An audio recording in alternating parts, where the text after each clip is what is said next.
How's it going, everybody? I'm joined today by Jamwow. How are you doing? I'm doing well, thank you. And yourself? I'm doing very well. Thank you for asking. So, how long have you been practicing energy work and various esoteric practices for? Um, I'd say I've probably been practicing a good 2 years, I Okay. suppose.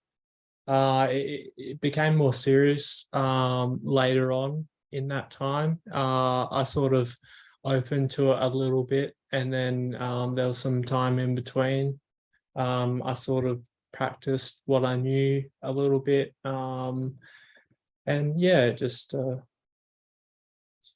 yeah, good 2 years. Okay, that's a pretty common theme where people will find out about energy work and things like that, and they'll get into it, and then they'll take a break, and then they'll come back to it, and then they'll eventually solidify their practice. So that's a pretty common thing. What interested you in all of this to begin with? I'm not 100% sure, to be honest with you. It was more like Interesting. I was sort of drawn to it in some form or another. I mean, um, uh, my mum, she practices, and she never really talked about it that much to me, but there were sort of like subtle hints around the place and subtle references that I was interested in, and that sort of stuff. And Okay. yeah. Yeah, that's interesting. I like that approach. It's like she didn't want to guide you into something that might not have been for you, but she left it available so that if you were interested, then you could, find your way there. I think that's very wise. Absolutely, and it's a good thing to have an open mind when it comes to that sort of practice as well. I agree 100%. So how has this practice changed your life for the better? Um, well, it was almost like a requirement. I sort of had an awakening of sorts after my initial awakening, and then energy sort of got flipped on its head, and I didn't know basically what it was anymore, and I sort of had to relearn Hmm. because I sort of, for me, I kind of made up what I thought energy was initially, and then you have another, or I had another awakening, and it became more clear to me what it was, and so it was about breaking down old constructs and building them up again.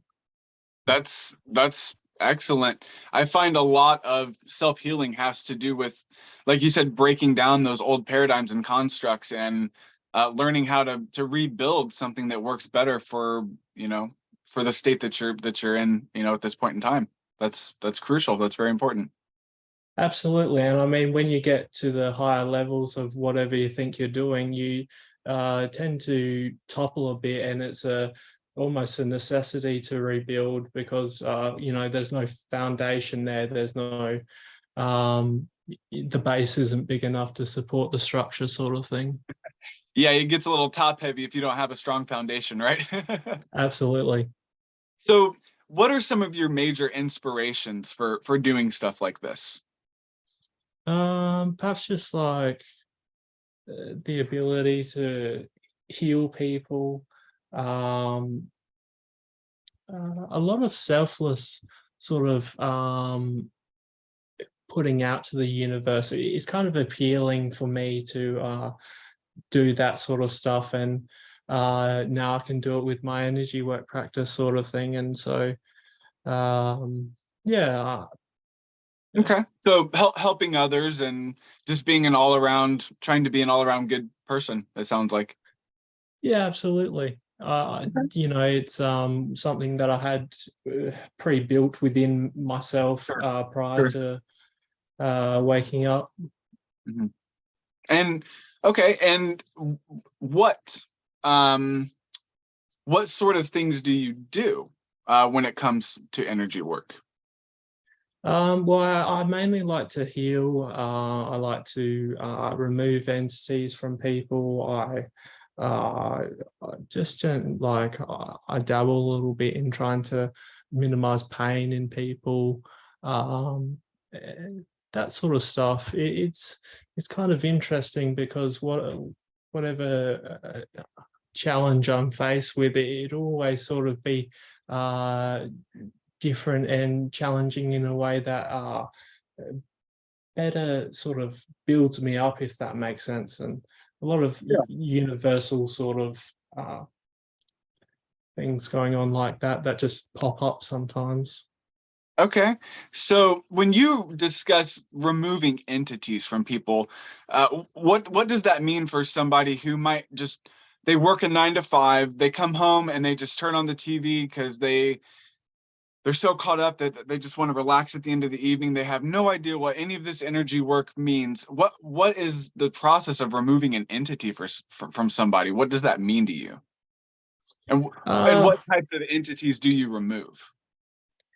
well, you know, it's really dependent on the person. If a person comes to you and they have an entity that they're not growing alongside and they're not developing with, then that's tends to be a entity or energy that you would typically get removed. That being said, uh, you know, there's varying sort of uh, levels of energies within the entities and varying effects as well. And so Okay. uh, not one scenario is sort of the same. Okay. Um, that being said, for me, I would remove them by uh, astral traveling over to the person, connecting our like astral bodies, and then I would imagine an astral uh, field of sorts where these entities might reside. And then I would clean up the energy by either a purple, using a purple transmuting tornado and just going over the surface, clearing all the energy, making all the energy sort of white. I might also uh, it sounds funny, but I would because I'm not really attacking the entity, it's just the way I remove them or could Yeah, it sounds less like exorcism and more like transmutation when you describe it. yeah, absolutely. That's my process. I tend to favor that over um exorcisms or anything Sure. like that. I mean, to me, an exorcism is a removal, and you know, that entity might go into the next person, Mm. and so it's nice to clean up that energy of the entity prior to and any yeah, clean up the energy of the entity. It's a good thing. Okay, that makes total sense. So we've discussed what some of your inspirations are. Perhaps you could discuss with us who some of your biggest influences are. Um, If just off the top of your head, if you can think of any. Yeah, sure. So, you know, my mother obviously being number one, and then myself and having this drive to find things out about the universe that intrigue me. And a lot of this stuff comes from an internal place, and perhaps the universe has dropped subtle hints for me to pursue a path like this, and that sort of thing as well. Okay. When it comes to this type of stuff, what are your greatest strengths that you feel that you have? Perhaps my ability to rebuild, and just realization that, you know, that sometimes we have to take a step back for us to be propelled forward, and sometimes that might be rehealing certain things to, uh, you know, propel and that sort of stuff. Okay. Okay. When you reflect on the things that you do, what do you feel your greatest weaknesses are? Mm, I feel it's perhaps my drive in some ways. It's not set in the right direction currently, and that's why I'm trying to manipulate it in a positive manner. And so that's another reason why I'm open to energy practices. I wanted to better myself, and so I guess a, a negative would be lack of balance, and um, yeah, lack of balance basically. Okay. I mean, I think that's something that we all struggle with is how to define that great line of what is balanced and imbalanced. Yeah, well, that's right. It's a person to person sort of case as well. Yes. Yeah, Not I one. totally agree with that. Yeah. Absolutely, not one Okay. person is the same. No, I agree. And so much of this path and this craft is subjective. And it's funny, you speak to one shaman about somebody's sickness, and they'll say, "Oh, yeah, this person has bugs crawling all over them." And another shaman will say, "They have no idea what they're talking about. They have worms coming out of their ears." And another will say, "What are you talking about? They have spiders crawling out of their nose." So, but the That's right. commonality is that the person has an affliction, right? Absolutely, and that Mhm. person, the shaman's filter might be different Sure, from one person to the next. absolutely. Um, and that's also interesting. You talk about the different kinds of things that you see, and Mhm. to some people they might just see colors, or others might see slime and Right, that sort of stuff. exactly. Yeah. So what are some of your favorite entities or currents to work with currently? Um, to be honest, I feel like working with Freya has been my biggest sort of Okay. uh, like propulsion, if that makes Hmm. sense. Yeah, I, that makes perfect sense. Yeah. yeah, she's been great, and someone who can positively guide me in the right direction spiritually, Mm. and just like feel great about myself, feel great about my practice, and just know that there is sort of hope and that sort of stuff, or at least that's how I interpret a lot of interaction with high frequency spirit.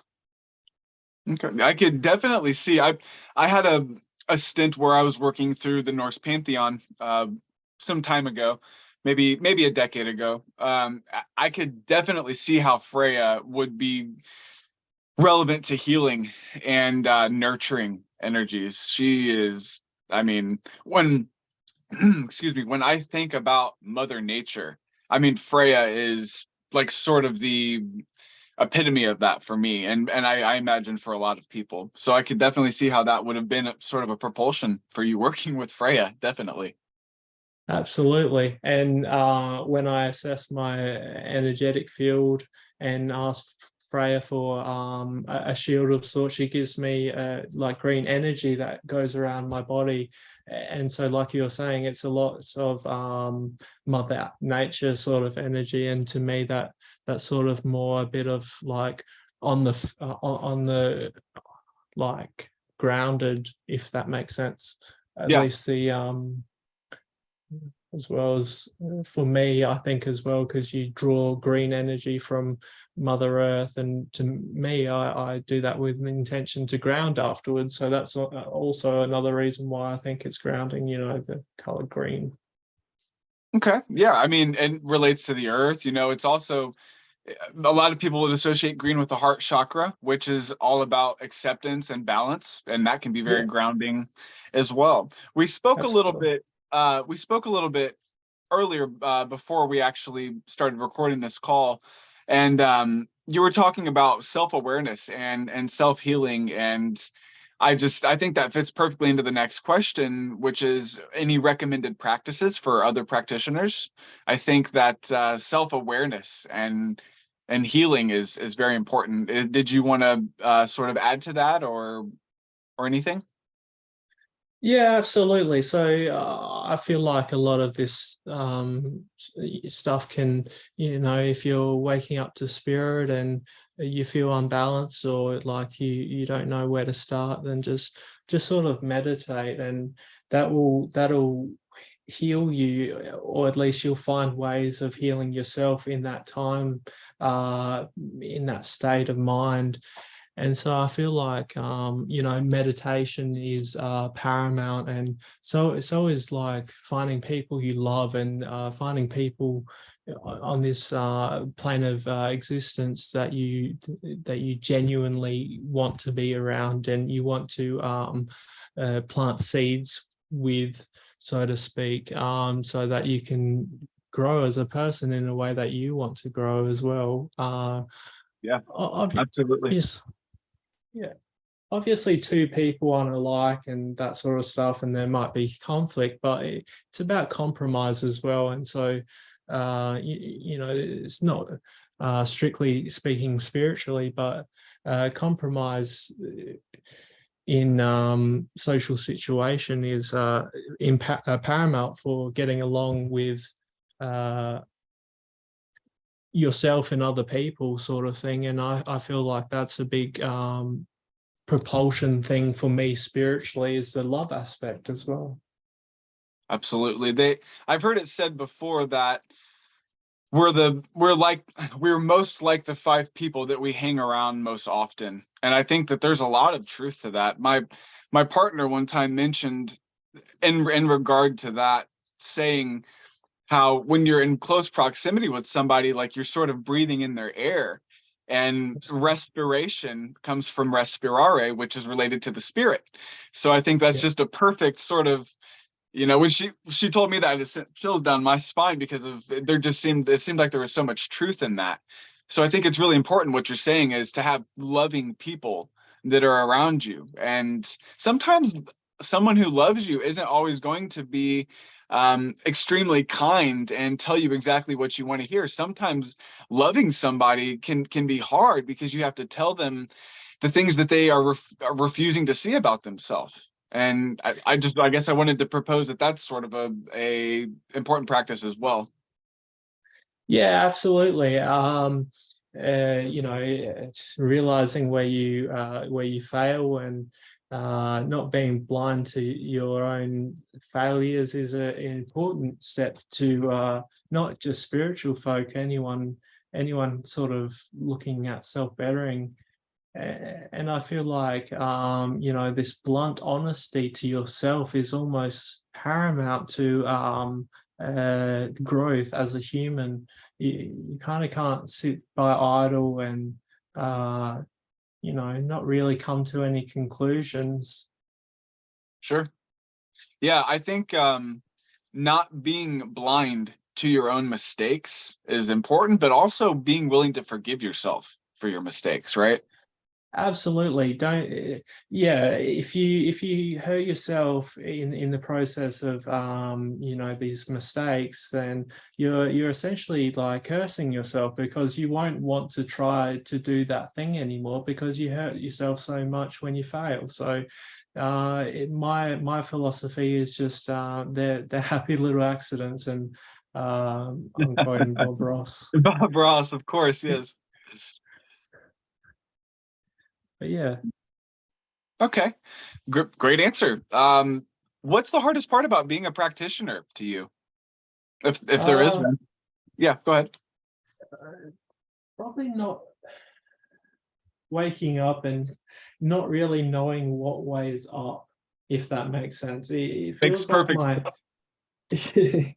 it feels like my perspective on this reality shifts overnight sometimes, and so I'll wake up with a different perspective than what I did yesterday, and I try to keep my intentions clear, and I'm I sorry, hope I lost you for a second there. that's Um, okay. I'm sorry. That's all right. Can you Well, hear me now? I'll rephrase the question, or reframe it rather. What's the hardest part about being a practitioner to you? Okay. So I'm not 100%. Hmm. I'm not 100% sure if it's due to being a practitioner or if it's due to waking up to to spirit. But sometimes it just, it is tricky to navigate life sometimes, and then you add the spiritual level as well. It perhaps gets a little bit trickier. I guess my advice is just to take things slow as well. Don't be too ambitious to wake yourself up to a process that you might not be ready for, because it might be overwhelming. It's not a nice feeling to feel overwhelmed because you have voices in your head, but that is not necessarily a bad thing that I have voices in my mind. It's just Sure, their perspective. sure, sure. Yeah, I understand. So, what are is I guess that's a perfect segue into the next question, which is, what are some mistakes that you've made as a practitioner? Perhaps not researching first and just assuming. Yeah. I opened up initially to spirit in a weird way because I just started doing something randomly. I felt this pressure in my third eye, and so I'd practice breathing, breath work and that sort of thing, and then I would do what I'd interpret as meditating. Mhm. Uh, on the third eye, I can't explain it any better than that, but it's like I'm meditating with that in mind. And Yeah, it was an I think most people who are watching this video will know what you mean by that. Mhm, mhm. So for me, I realized afterwards that I should be drawing energy from um the soles of my feet or the top of my head, rather than just opening a chakra like that. And so I got into trouble where I was very sick with COVID. I was doing this practice, and I was attacked by an entity, and that, as unfortunate as that was, I have been changed by it in both a negative and a positive way, and the positive has outweighed the negative by miles. I'm very, very glad to hear that. So it sounds like basically one thing that you would suggest based on mistakes that you've made is not getting into things, looking before you leap, essentially making sure that you're as ready as you can be to pursue the work that you're trying to do. Yeah, absolutely. But conversely, I also feel like it was perhaps a prerequisite for me on this journey. I mean, with having an entity get closer to me, I was able to learn how to remove entities and how to further defend myself. So it was really a blessing in disguise. The universe acts in a very strange way sometimes, and play that in your favor. Transmute the energy. If initially, if something bad happens, then just imagine yourself in a purple transmutation bubble, and set your intention to rise from the ashes, so to speak. Okay, that's good advice. Do you share these practices? Do you share what you do with other people? Not I mean, other unless than I'm. obviously on video interviews. Yeah, yeah. I mean, I share with you and your viewers because I assume that you're already open to energy work. Sure. But no, I um I have admittedly made the mistake where someone was perhaps not ready for um Hmm. me to introduce them a certain topic, and it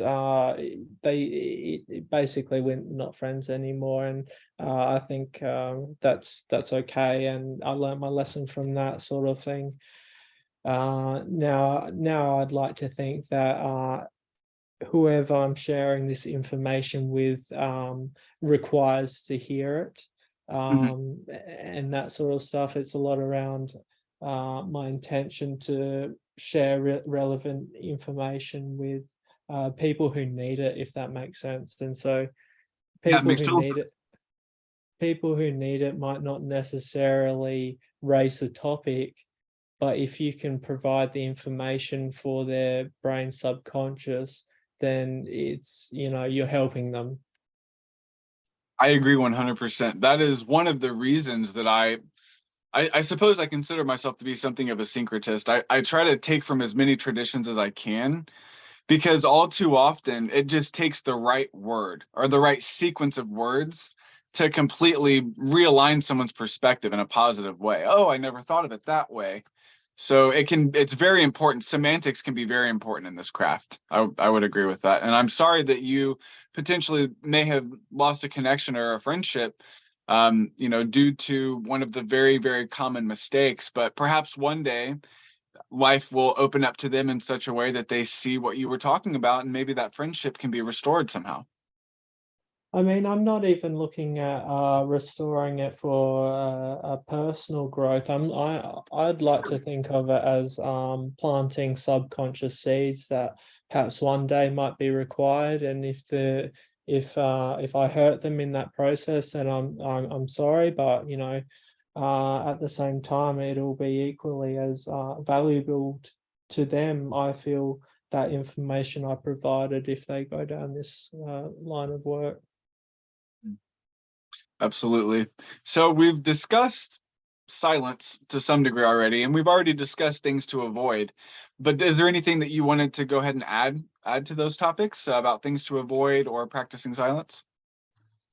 Yeah, so I feel like if you set your intention to have silent time in your life that is required for your body, mind, and soul to restore your universe, or your world will naturally sort of regulate itself, in that you'll find yourself finding quiet time. It's an interesting process doing stuff like that and having the universe accommodate for you. Um, Absolutely. but Okay. yeah, I mean, I feel like it's paramount to reflect, but not dwell. There's a way of reflecting that is brings you up, opposed to brings you down. And uh Absolutely. you can go you can think about things that are upsetting or make you feel nervous, but don't add any energy to it in that space. Kind of just like ground and feel the energy, opposed to adding anything more to it in that I space. Yeah, I that seems like pretty good advice to me. I know well, one, I guess I'll say moderation, to sort of supplement what you're saying, you know, Absolutely. allow yourself to perceive the energies, but don't allow yourself to become obsessed with them. It was explained to me. I struggled with anxiety I still do to some extent, but much less. And the way that it was explained to me was that your thoughts and your feelings are like clouds in the sky or like cars in traffic. You can observe the traffic without trying to hop in the taxi and go along for a ride with it. Yeah, absolutely. You don't have necessarily have to go down that rabbit hole or go into the taxi. Uh, Exactly. yeah, it's that is a better, more balanced approach, I feel, because you're not getting obsessed with the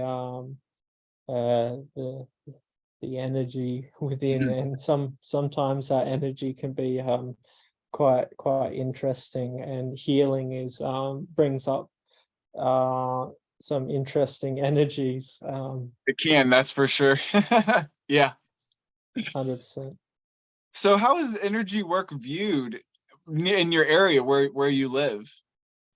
I tend to keep it a bit low key, unless I I tend to have a little bit of a intuitive sense when it comes to knowing if someone is that has that kind of mind. Okay. There'll be certain synchronicities or certain interactions, and then I reflect and think, oh, they got that information from spirit. And it's yeah, it's very interesting. So it seems like, so would you say half of the people practice energy work, a quarter of the people, a tenth of the people in your area? It's not that common, to be honest. Okay. Yeah, I mean, I don't really go around introducing myself to the neighbors, but Sure. that being said, my friendship circle doesn't tend to have too much energy work sort of involved. Okay. Okay. Would you care to discuss with us some ways to recognize whether or not one is under spiritual attack or spiritual assault? Yeah, sure. So I okay, so to go back to my initial interaction with a an entity sorry, my pronunciation, an entity, um basically it was one of the kind okay. It was an entity that needed to be removed, obviously, because it was attacking me, and it gave me thought forms that were not so kind, and perhaps not just about attacks, but also thought forms. You know, that can also be an attack of sorts. It's very interesting what thoughts uh, you could have with these guys around, because they're like a magnet towards a frequency of sorts. And so if their magnet is towards a lower polarity thought process or lower frequency thought process, then you find yourself thinking in a way that is sort of bringing you down. And so to me, that's sort of like an attack as well. That makes sense. I So mentally is one way that you can recognize that you're under attack, is what you're saying? Absolutely. And just recognize your thought process as well. If you have random thought, this isn't 100%, I Sure, sure, sure. recommend going to see a doctor prior to taking my advice. However, my interaction with spirit and that kind of things, if you have random thoughts come into your mind that you might not normally, or random images that really hurt you, or provide usually that kind of stuff happens due to the entity wanting a reaction. And so um, if you feed that fear with Hmm. a reaction, then it sort of goes around in a circle a bit.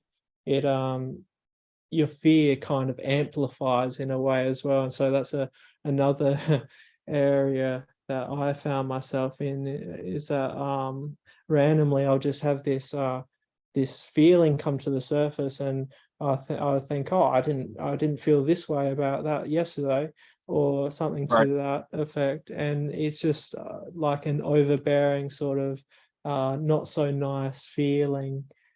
And I mean, for me, it was helpful because I was just able to feel the feeling and then ground, and then the entity inevitably left, because you're not really feeding Right. the Right. energy Yeah. anymore. That makes sense. Yeah. I mean, it would enter into a state of entropy at that point, and that is a perfect segue into the next question, which is, what are some ways to protect against spiritual attack or spiritual assault? I know you've listed at least one way, which is to be aware of be self-aware, basically know yourself, and be aware of your inner processes and your inner energy. Is there anything else you'd like to add about spiritual protection? Yeah, absolutely. I feel like a lot of spiritual sort of protection can come from getting close to your shadow, and having having if you set your intention to train to become a spiritual practitioner with your shadow, then you'll it's like boot camp. um That's beautiful. That's a beautiful way to explain that process. it's there's a bit of discipline involved. Sure. And yeah, I also feel like visualizations are almost paramount as well to protecting yourself, and Love it. putting yourself into energy sort of bubbles of any sort of color, depending on what sort of energy you want to work with. Also feel like cleansings are paramount as well. Okay. And assessing your astral body as well can also be a good, not a preventative, but you can remove anything from there. Okay. So you brought up two interesting points. Well, you brought up more than that, but there's two that I want to address. And one is you mentioned being able to perceive your astral body. Now, for people who have no clairvoyance or have no inner perception, is there any recommended techniques that you might have for people to sort of open up clairvoyant ability or be able to perceive their astral being? Perhaps I prior to having any sort of ability like that, I would suggest for them to perhaps set their a clear intention out loud, opposed to doing any sort of mental work. I would have thought that meditation would strengthen any sort of ability like that. I Sure. also feel like exposure to spirit can Right. also lead to further development.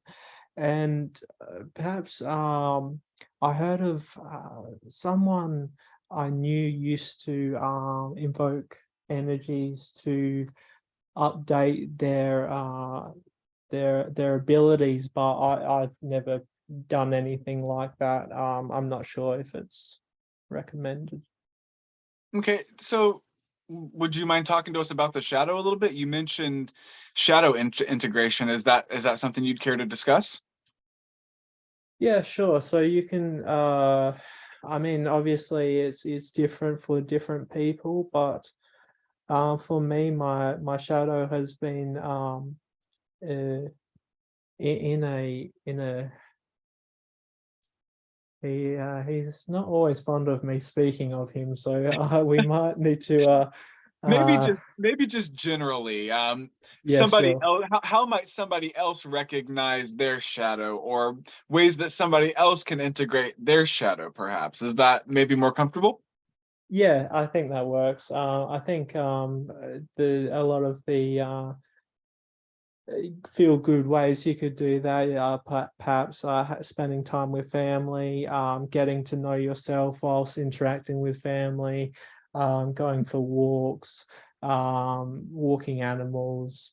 Um, eh, I think that there are a lot of, yeah, that sort of, if you were to open up to spirit and realize that your shadow is there, then I feel like that would be a nicer sort of practice to go into, opening up to your shadow, if that makes sense. Yeah, that I makes think perfect that sense. those ways also help with integration as well as going into the mind itself. Some people find it quite scary, but at the end of the day, it's just energy, and energy can be manipulated. That being said, these feelings, they take you to some places, and I'm not trying to downplay any sort of feelings that arise. However, that being said, I feel like the most critical part of shadow integration, or the way that I did it, um, that has benefited me the most, is probably just to feel the feeling that my shadow has for me. Okay. This is the last prepared question I had, but we can discuss this work as long as you'd like to. What Yeah, are sure. some things that you would like to learn in the future, perhaps? Let's see. Um, at the moment, it's sort of like spirit is sort of guiding me, and I'm opening up to spirit in a way that is a bit more grounded now. I'd like to think whereas in the past it was a bit like head first into the shark infested water sort of thing. Um, yeah, I think that a lot of this stuff, it's you know, while life should be not taken too seriously in parts of it, I think that the most serious thing that I should have taken my advice was, uh, yeah. So the best advice that I could give myself when it comes to opening to spirit would be basically you going into the deep end, and you kind of need to prepare prior, or at least if you don't want to get freaked out. Hmm. Or eaten? Yeah, that's right. You kind of need to find out how to swim relatively fast. Okay. So perhaps you could discuss with us some energy techniques. Do you have maybe one or two techniques that you could share with us? I Yeah, mean, sure. other than So the ones that you've already shared, of course. yeah, sure. So my newest favorite thing to do at the moment is to transmute the energy of my room or wherever I'm going to, the space that I'll be arriving and going into. I like to transmute the space prior or while I'm just sitting there in a meditative state.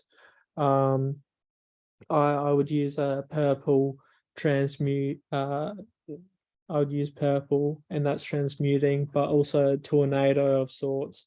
And the tornado would run across the room, and as it does that, it sort of brings this light with it, and the light sort of expands the whole room, and that way you can sort of, I feel as if it's an adequate way to um, clear your space from any negativity. Sure, and it doesn't require any external material components to do that. You can do that right here, right now, relatively free of cost. So that's a great recommendation. You also mentioned theta healing a little bit earlier when before we started the actual recording. Is that something that you'd like to go into, or is that something that's more personal for you? Yeah, sure. So theta for me, I I'm on an energy work sort of journey. I'm not tied to any modalities. I like to keep an open mind about all modalities, and if there's a That's way great. that I Yeah, can heal someone, then by all means, kind of sign me up to that modality.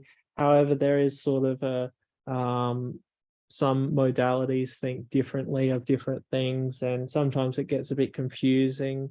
Um, However, just be a bit discerning if you're wanting to swap or find a modality to add to your list. For me, theta has been basically it's just astral work. So you would go up through 7 planes of existence, and yeah. then up the very top, you would be with the creator of all that is, and he, you basically you pray to him.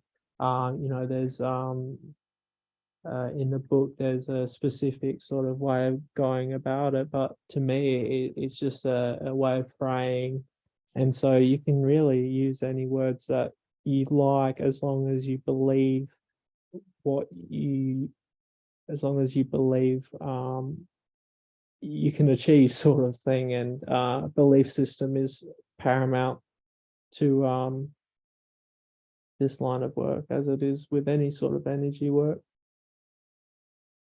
Excellent. All right. Well, is there anything else that you wanted to cover? Nothing really comes to the top of my mind We I kind of guess, hit a lot of area, didn't we? yeah, we did, and it's Okay. been good to talk to you about this as well. I appreciate One, you coming on and talking with us. Go ahead. no, it's been good. Thank you. One thing that comes to mind is don't let anyone else guide you in a way that doesn't sit right with your being. You know, do a little bit of research prior to taking a journey with someone if you feel that way inclined. I think that it's paramount to know where you're going with that person, and if they're teaching something that is correct for your growth and that sort of thing. And yeah, I just think that's proper discernment around other spiritual practitioners is yeah, critical. All right. Well, thanks for sharing that with us. I hope you That's okay. enjoy the rest of what's left of your weekend. And maybe we'll have you on again sometime in the future if you're up for something like that. Yeah, it's been great to speak with you, and thanks for having me on. And yeah, it would be great to speak with you here in this setting again with you sometime in the future as well. So yeah, thanks for that, man. All right. Much appreciated. I will catch you later. Thanks again. Take care. Bye bye.